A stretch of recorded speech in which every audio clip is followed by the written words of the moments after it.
What's keeping you from getting the basic Canadian drone license? Is it navigation?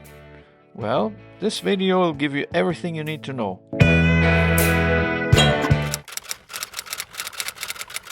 Hey there! If you're studying for the Basic Drone Pilot Certificate in Canada, you've probably seen the word navigation pop up in the study guide. It's one of the topics the exam will test you on. But don't worry, this video will walk you through everything Transport Canada expects you to know about RPAS navigation. And I'll even throw in some real-world examples along the way. What does navigation even mean for drone pilots?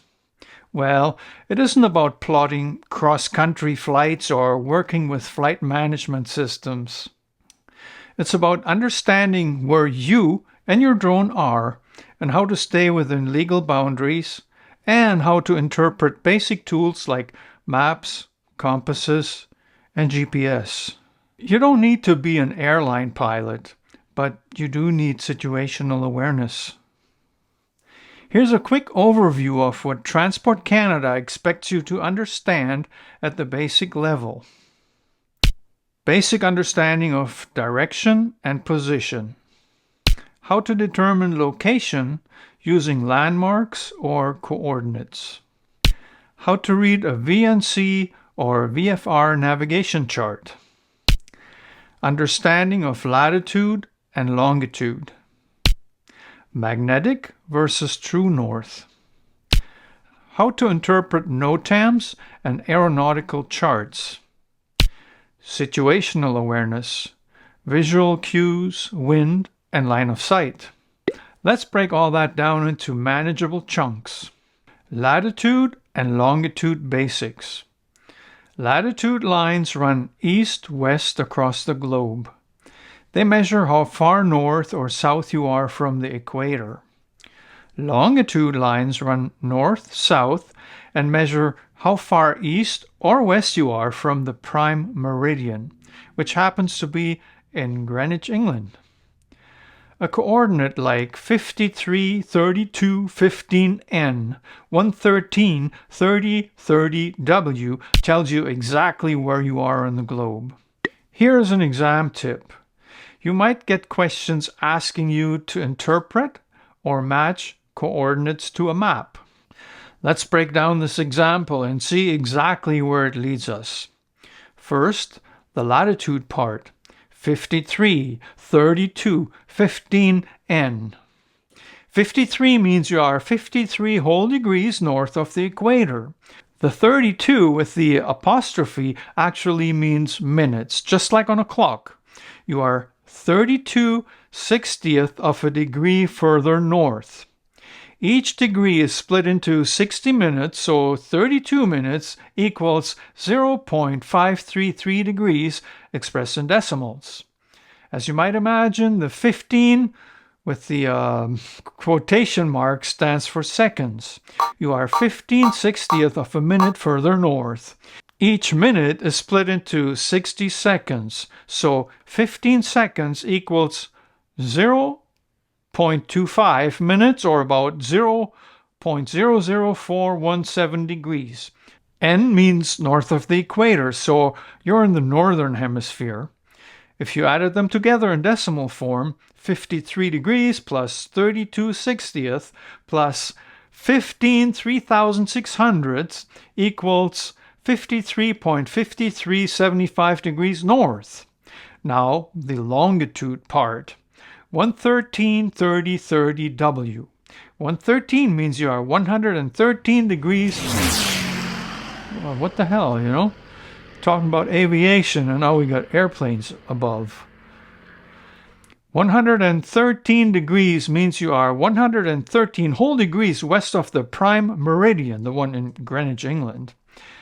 30 minutes means you are 30/60th of a degree further west, so half a degree.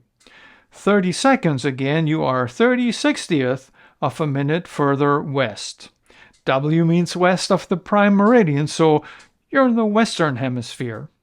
In decimal form, 113 degrees plus 30/60th plus 30 3,600 equals 113.5083 west. Let's talk about the distinction between true north and magnetic north. True north points to the geographic North Pole. Magnetic north is where your compass points, and it's not the same place. The difference is called magnetic variation or declination, and it changes depending on where you are. For drone flying, it matters only when you're calibrating your drone's magnetometer, which is a digital compass, and of course, if you're navigating with a physical compass. But it could be a test question. Exam tip. If you see convert from magnetic to true, remember this. True north is magnetic north plus the variation. East is positive, west is negative. Example, the magnetic declination for Toronto, Ontario is approximately minus 10.15 degrees. This means a magnetic compass needle will point about 10.15 degrees west of true north in Toronto. Now let's talk about reading a VNC or VFR navigation charts. These charts are specifically designed for pilots flying under visual flight rules and are used for short to extended cross-country flights at medium altitudes and airspeeds. They provide a wealth of aeronautical information and topographic details to aid in visual navigation. But for your drone flights, it's unlikely you'll ever use one. That's because your drone simply doesn't fly far enough for it to be of a useful scale. However, Transport Canada wants you to understand those charts. They are topographic maps that show airspace, restricted areas, airports, towers, and more. Even as a basic operator, you need to recognize the symbols and colors. Look for things like Class C, D, and E controlled airspace. Aerodromes are indicated by a circle with runways. Obstacles like towers are marked in feet above sea level and above ground. Exam tip. You may be asked to identify what kind of airspace a drone flight would take place in or whether it's near an airport. You definitely need to be aware of restricted and controlled airspace. Even without any charts, your drone app will probably alert you to restricted zones, but for the exam, you need to know how to spot those zones yourself. If you're flying within 3 nautical miles or 5.6 kilometers of an airport, or 1 nautical mile, which is 1.9 kilometers of a heliport, you're in controlled airspace. And basic certificate holders aren't allowed to fly there without special approval.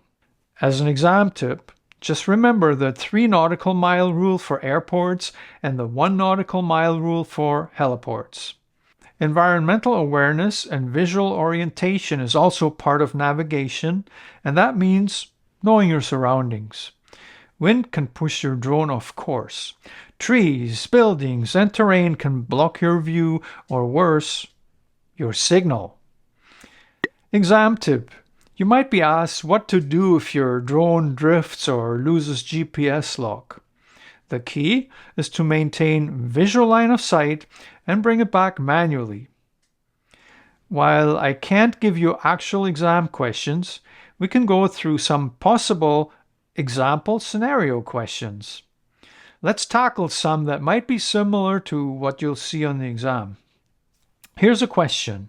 You want to fly at coordinates 53 degrees 33 minutes north, 113 degrees 30 minutes west. You check the VNC and see a Class C airspace. Can you fly there with a basic certificate? The correct answer is no. Class C is controlled airspace, and basic pilots cannot fly there without an SFOC, which means Special Flight Operations Certificate. Next question. Your compass reads 270 degrees and the magnetic variation is 10 degrees east. What's the true direction? Answer: 270 plus 10 is 280 true. Next example question. What is the minimum distance you must maintain from a heliport? 1 nautical mile. So this kind of stuff is really all you need to know about navigation for the basic RPAS exam in Canada. If you have any questions or want more practice examples, let me know in the comments. I'd also encourage you to use other reference material. The Canada Flight Supplement, available for a fee from NAV Canada, contains an aerodrome directory with data and sketches for Canadian aerodromes and heliports. It has information for flight planning, characteristics of airspace, chart updating, and flight restrictions that are geared more toward manned airplane pilots.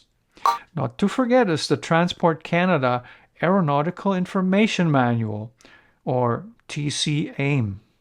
And finally, our friend Don Joyce also has an excellent video on VFR charts for drone pilots. Now, if this video helped you, give it a like and subscribe to my channel. I'll be covering all the exam sections one at a time. They'll all be in this playlist. You can check right now for topics already uploaded. All the best for passing your exam. If you feel my videos helped you do it, feel free to buy me a coffee on Buy Me a Coffee. Where else?